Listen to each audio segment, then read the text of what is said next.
So welcome to a new Game Stuff episode, and I've got a lot of great stuff to show today, and some great anime stuff at the very end for all the anime fans out there, old school anime fans.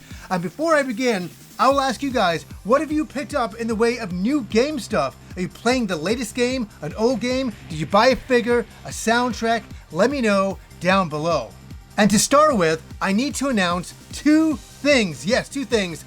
I am going to be at the SoCal Retro Gaming Expo in California, in Pasadena. And that's from June 6th to June 8th. I'm going there. Kim is also joining me and my daughter. We're going there. We'll be at the convention all weekend long. We're going to do a panel there, and we're just going to be hanging out. So if you want to come hang out with us, please come to this convention. If you like old school retro games, this is the place to go. It's the SoCal Gaming Expo from June 6th to the 8th at the Pasadena Convention Center in Southern California. So we're going to be there. So if you're in the vicinity, please drop on by. I'm also going to be at the Vancouver Retro Gaming Expo on June 14th, one day at the Anvil Center. And I'm going to be there. We're going to have a booth.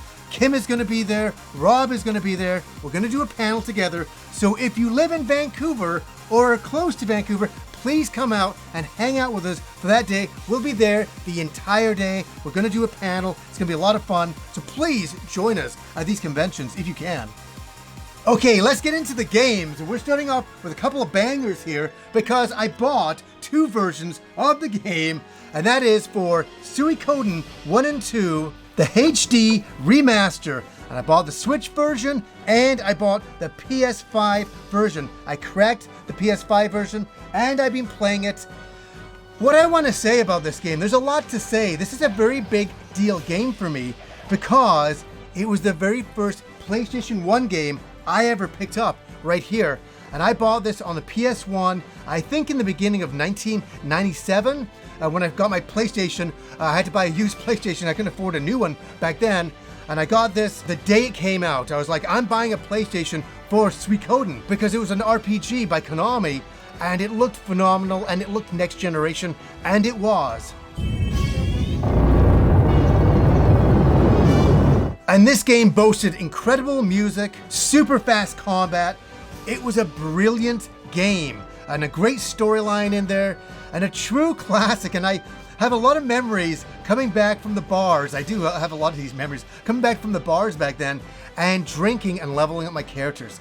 I used to play video games really late at night at times and just be drinking and smoking cigarettes. Crazy stuff. Anyways, so they finally did a remaster, and I put this in and I was playing it for a little bit just to check it out. I'm not too deep into it by any stretch of the imagination, but I think they've done a very good job. They've included widescreen in there. They've enhanced some of the textures. They completely redid the opening. That's the only controversial thing. I'll put the old opening compared to the new opening, and I gotta say, I like the original opening a little bit better. And I understand it was very pixelated back then, so there wasn't a lot to work with, so they just said, we'll just do our own thing. And that's kind of what they did.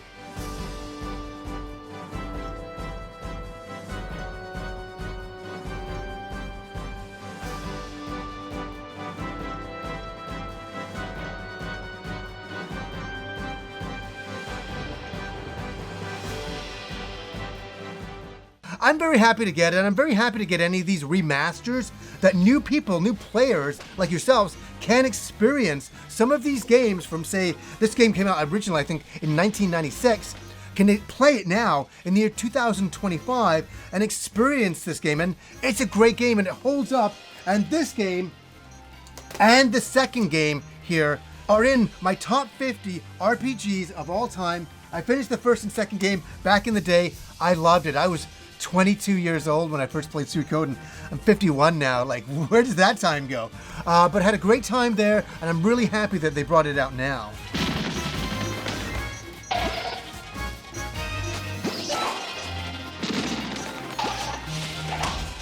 Now, I saw a sale on this, and I thought, I gotta jump in, I gotta get it. And that is for Final Vendetta. And we originally played this game on the PS4. Me and Rob played it, and we had a lot to talk about. It was a fun afternoon playing this game, an old-fashioned side view beat 'em up.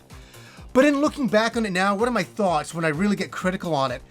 I think this is a good game. I think that it could use a few more movesets. I think that would have really helped things out a little bit more. It's a very plain Jane beat 'em up, and there's nothing wrong with that. But I was just hoping for a little bit more with a modern day beat 'em up. And I gotta say the graphics are really nice.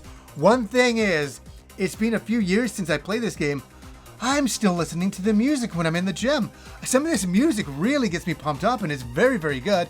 And so I had to pick it up. It's one of these ones that's kind of a bit of a classic beat 'em up now that a lot of people are talking about and a lot of people picked up wanting to relive the past beat 'em up golden days. And you know what? It really represents those old times. Final Vendetta! Now, this was sent over by NIS. I just want to say that.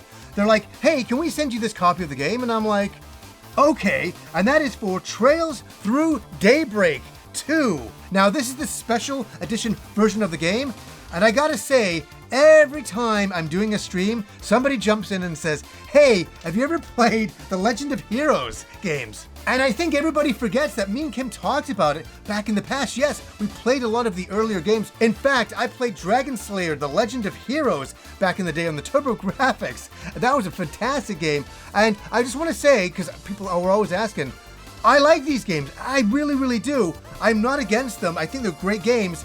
But sometimes when I'm playing all of the games that I gotta play for the entire year, there's some series that kind of get budged out. Not because I dislike them.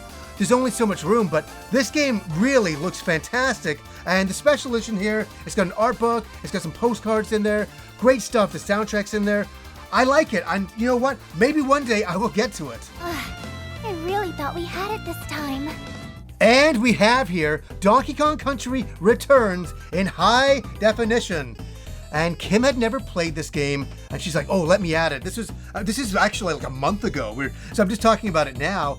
And she enjoyed it. She thought it was very, very kind of difficult. Some of the controls kind of rubbed her the wrong way. And she's like, yeah, the graphics are amazing. She's like, but the game kind of, I don't know, it's a little bit kind of challenging in a kind of frustrating kind of way. So it's not that she disliked the game, she just kind of put it down, and now she's into Xenoblade Chronicles X. That's the main thing. What do you guys think of Donkey Kong Country Returns high definition? Are you enjoying this game? I know they changed some of the mechanics from the past game. What do you think of this modern take on it? So I went to Press Start Video Games, one of my local video game stores near me. I know the owner really, really well. Love the store. I walked in one day and I'm in the back looking at Genesis games.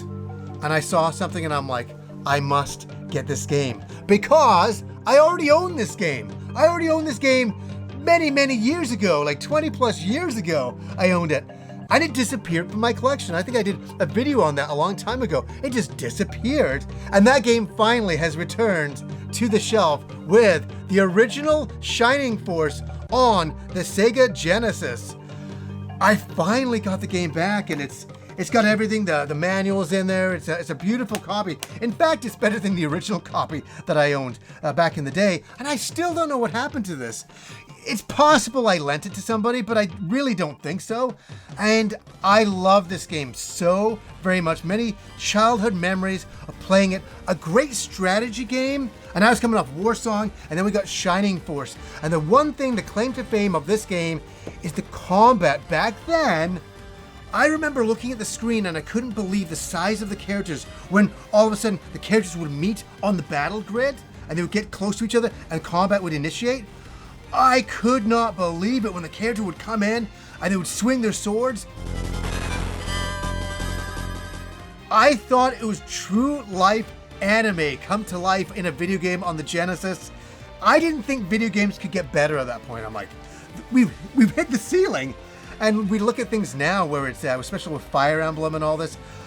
But in this country, we didn't have Fire Emblem. We had a few strategy games, Military Madness, Warsong, and then Shining Force really set a golden example of the genre of strategy games. And it was like, whoa, this is amazing. And it really, I think this game really made me go, yeah, I love strategy games. I really love combat strategy games, fantasy ones, and love the character designs. This game is a true classic, and I hope a lot more people can play it. Yes, it is in those Genesis collections out there as well.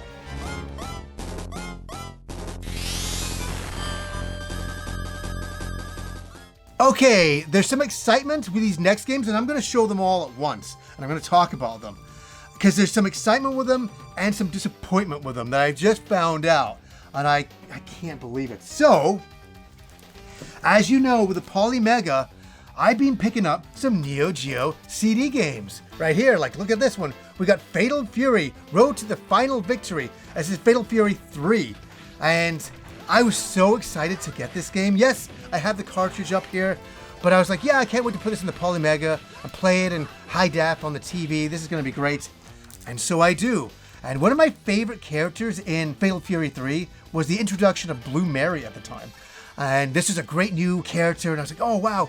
And I have so many memories of playing in the arcade and getting the soundtrack and listening to it over and over. And I really love Blue Mary's theme.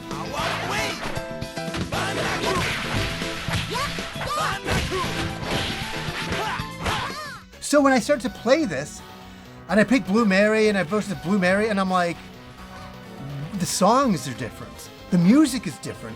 What's going on? And I was like, what is happening?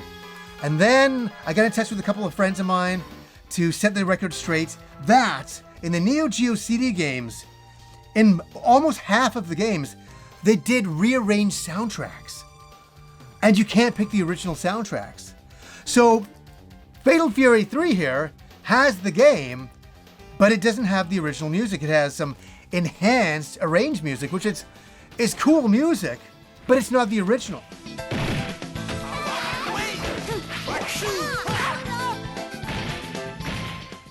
So yeah, in some of these soundtracks, they changed the soundtrack to arranged versions, but it doesn't take away too much for me for a lot of it.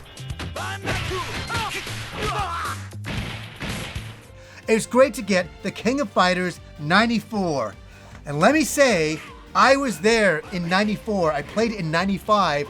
I got a Famitsu magazine back in the day, and I was like, I cannot believe that they're combining all of the Fatal Fury Art of Fighting universes into one, and you can play around the world. This was a remarkable game, and I don't think anybody who was there at the time will know, but anybody now will be like, yeah, this is another King of Fighters game. This was the first one, the King of Fighters 94, and it was amazing to have the Terry Bogard guys go up against the Art of Fighting guys. It was remarkable. It was remarkable, and the graphics at the time were stunning, and I remember going, I want a Neo Geo so bad. I eventually got one, but I couldn't even afford the King of Fighters 94 because it was like $300 at the time. It was a very, very expensive game, but happy to get it on Neo Geo CD and relive it, even though the difficulty, oh my god, even on the easy setting, it is balls hard. This game is extraordinarily hard. It's one of the things that I forgot about the original King of Fighters game.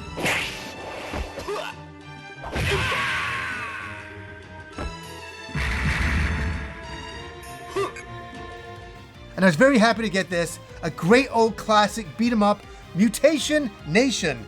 And I used to play this in my local arcade all the time. And it's a standard beat 'em up going through a city, and you're fighting wave after wave of mutations. And I gotta say, the creatures are very cool. Yes, there's a lot of repeat creatures over and over and over again, like was the case with most beat 'em ups back in the day. But at that time, the graphics were like stunning, and you couldn't believe some of the animation at that time. And I just really love some of the artwork on the cover here. A product of a different time, a simpler time, and a great time. Okay, as I was saying, Kim is very immersed right now in Xenoblade Chronicles X. She's like over 50 plus hours into it. And I did something wild. I did something crazy.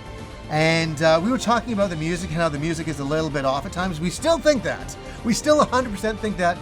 But I had to get the CD soundtrack. Yes, I did. I saw it and it was on Play Asia, and I'm like, I've got to get this. Because the music is such a strange bag. Some of the music is really good. Like when you leave New Los Angeles in the game and you go into Primordia, it's incredible music. That one song is amazing.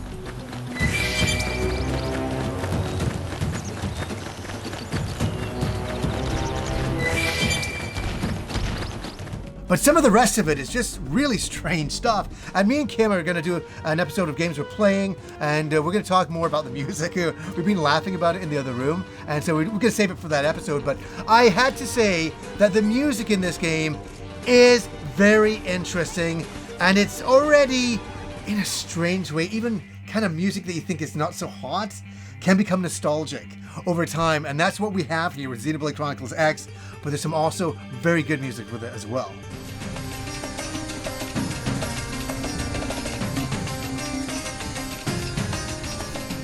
And speaking of music, we got this great vinyl set here, and that is for Persona 3 Reload. And there's 4 vinyl included in this. Yes, and this is by I Am 8-Bit. The soundtrack, obviously, by Atlas for the game Persona 3 Reload. Kim put 90 plus hours into this game, so this music was eternally playing in our place, and I gotta say, I love it. It's a true classic soundtrack from even back in the day on PS2, carried through to the PS5 version that we played, and the music is just something that had to be picked up.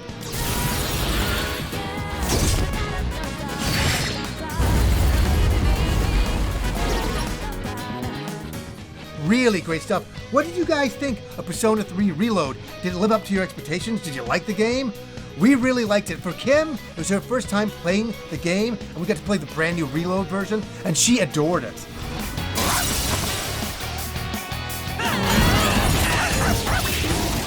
Okay, we're nearing the end of the episode, and this is the heavy, old school anime section. And no, there's no Appleseed in here. The Appleseed, by the way, one of my favorite mangas from back in the day, from like 1988, 87, 88. I love that manga, and I had to get the shirt of it. I was just like, oh my god, it brings me back to my childhood. But I just wanted to show a few very interesting things that I picked up that are really kind of singing to my old school anime roots. And let's go back to a family vacation in 1986. My parents took me to Hawaii, and what a remarkable vacation that was. And I've often said it's just one of my favorite childhood memories, going there. And one of my other favorite memories was going through the night markets back in 86 over there in Honolulu, Waikiki. They were magical. And back then, you'd wander through these night markets, and all it was imported anime robots from Japan that at that time you'd never heard of. And one of them was this. This toy just sat there right in front of me. Was this toy right here, and it was just sitting in a booth, and I walked up and I'm like, what is this? It's like kind of like an insect robot, but yet it's controlled by a little character here. I'm like, oh my gosh. I was watching Robotech back then, and to see another mecha show that I'd never heard of, and the mecha design itself was like this insect, and it had a sword. I mean, I thought it was remarkable. Obviously, it's from the show Dumbine, but I didn't know that at the time. And I just want to say that I bought this, well, my parents bought it for me, and I brought it home back to Vancouver, and I played with it so much that it eventually fell apart. That's how much I love that toy. And so I went onto eBay to see if I could find this, and I found this for a really cheap price. And I was really buying my childhood again. I was like seeing this in the box. It reminds me of walking around that night market that night and seeing it for the first time, and that magical feeling it gave me. And here's the thing, I'm not kidding you, at 51 years old, I still feel that magical feeling looking at this toy and remembering the fun times I had with it back in my garden, you know, putting the character in here and putting ants in it, pretending the ants were controlling it. I had a vivid imagination, okay? I always have. And so, anyway, sorry to go on, but it was so nice to get the Dumbine toy back in the day, which I didn't even know what it was. And I want to thank my friend Jefferson Taylor. Now, he has a YouTube show, Jefferson Taylor, where he uploads a lot of old school anime with different soundtracks combined. It's a really fascinating channel. If you're into old school anime, definitely check it out. He does some really wild things over there. And he reminded me of a couple of things. One of them I'd never heard of. One of them I 100% knew. He reminded me, he's like, you know, I've been eyeing this thing on eBay. And I'm like, really? I said, what is it? And I picked it up. A different version than what he was looking at. And that is the General Products Catalog, here from 1989 to 1990. And I'll just flip the back here. We got the Daikon Bunny Girl going on. But This cover, I just gotta say, the inside of what this is, it's just a catalog for ordering, anime models and figures from Japan. But I remember seeing this cover in like 89, 1990. And if you guys are watching right now, and even if my daughter's watching this in the future, she gets to this point, if you've ever wanted to know what represents me as an anime fan, it's this cover. Because we got the characters from Macross, we've got Captain Harlock, Nausicaa, Crusher Joe, the characters from Gundam there, we got the Daikon Girl, the Gunbuster Girls, Lum. We got the Dunan right here from Appleseed going on. We got characters from Labata, we got the characters from Dirty Pear here, and obviously the Strike Valkyrie going on here. This represents my journey initially in the old days of anime. And yes, the magazine is cool to have, to see all of these figures that you could order back then. This is like really in a different time. Again, and the time that I grew up with anime, which was 88, 89, and it was a really fascinating time.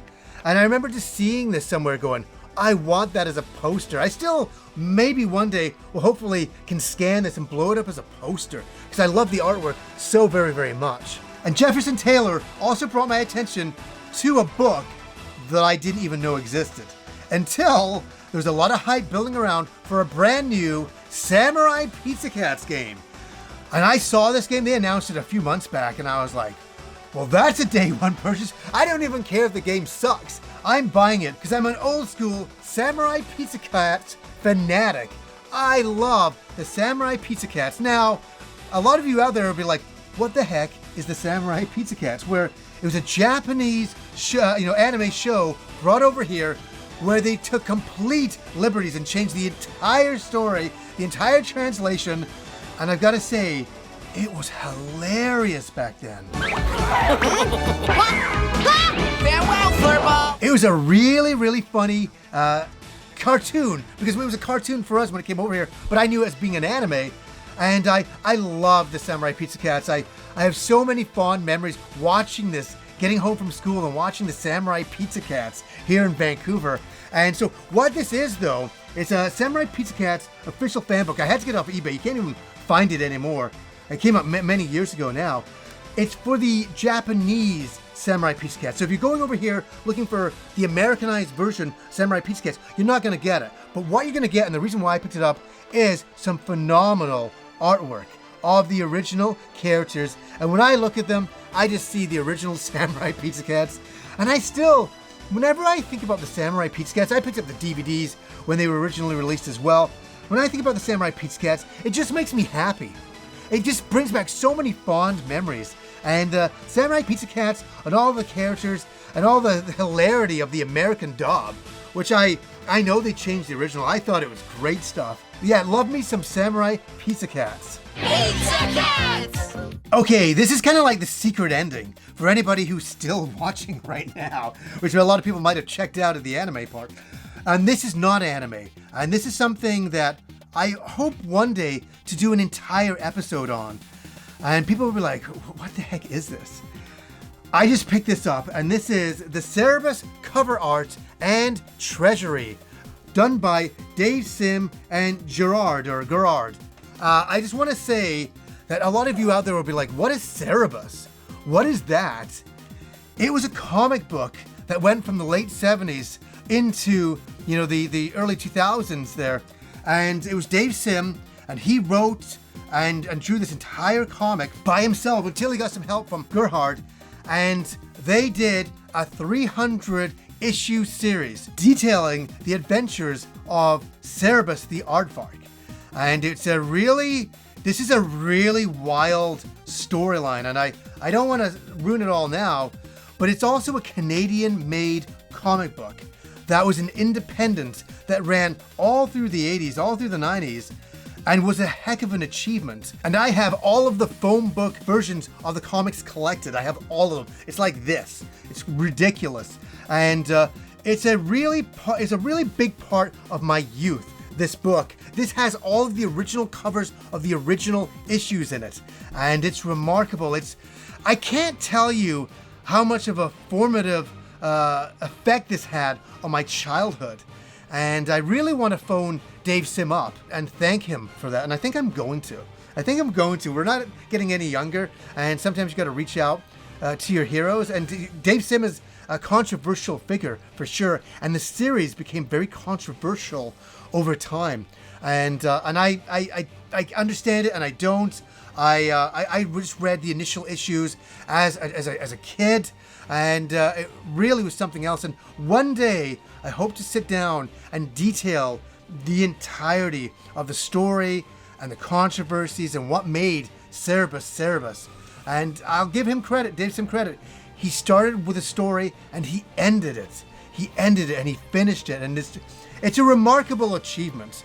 And a lot of people don't remember Cerebus anymore. And it's really strange because it was a really big deal in the 80s. I even have a story with meeting Todd McFarlane for the first time. And I had one of the phone book High Society novels from Cerebus in my bag, and I met Todd McFarlane. He's big, great, amazing artist of Spider-Man back in the day, and he's like, "Hey, oh my God, you have High Society in your bag." And I was like 11 or 12 years old, and I said, "Yeah." And he goes, "Where did you get it from?" I said, "Oh, from over there in that booth." And he said, "Oh, can you go over there and tell them if they have any left to reserve me one? I want to get one." And he goes, "I'll be over there to pick it up later on." And I'm like, "You bet, Todd McFarlane." And so I walked over and I'm like, "Hey, Todd McFarlane, he just asked me to come over here." I felt so important. It was amazing. I felt so amazing. I said, "Todd McFarlane," I was just talking to him, and he wonders if you could hold a copy of High Society for him. And the guy said, "Oh yeah, we can do that." And I said, "Thank you." So I walked back up to Todd McFarlane and I said, "Oh, they said that they would reserve it for you." And he's like, "Oh, that's great." And I get shivers from this little moment too. And me and Todd McFarlane had this small bonding moment over Cerebus that he allowed me to stand next to him and watch him sign and talk to people for like 15 minutes. I'm not getting emotional, but what a wonderful guy. What a wonderful guy. He was so great with all the younger people who came up to get their comics signed that he would take his time. And he was a big name back then.